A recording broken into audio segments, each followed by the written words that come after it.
சந்தோஷம். அனைவருக்கும் தை திருநாள் நல்வாழ்த்துக்கள்.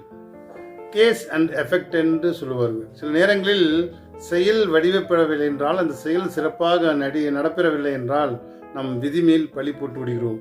விதிமேல் பழி போட்டு ஒதுங்கி விடுகின்றோம். நமக்கு நேரம் சரியில்லை, சரியாக நடக்கவில்லை, எது செய்தாலும் நடக்கவில்லை என்று அதன் மேல் பழி போட்டு நகர்ந்து விடுகிறோம். அது மதிகொண்டு மதிகொண்டு புவியாள் என்கிறார்கள்.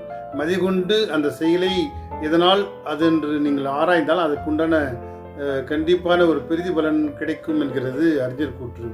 எந்த நேரத்தில் படபடப்புடனும் படபடப்பாக அந்த செயலை நினைத்துட்டு இருந்தாலும் அது நிச்சயமாக நடக்காது. கூட அமைதியான ஒரு சூழ்நிலையில் சிந்தித்து செயல்பட்டு மதிகொண்டு புவியாண்டால் வாழ்க்கையில் ஜெயிக்கலாம் என்பதை இந்த அருமையான தை திருநாளில் பதிவிடுகின்றேன். கேஸ் அண்ட் எஃபெக்ட் என்று சொல்வாங்க. செயலுக்கு தகுந்த விளைவு. அந்த விளைவை மதிகொண்டு செயல்படுத்த வேண்டும் என்று உணர்ந்து கொண்டால் நிச்சயமாக ஜெயிப்பதற்குண்டான வாசல் திறந்தே கிடைக்கிறது. சந்தோஷம்.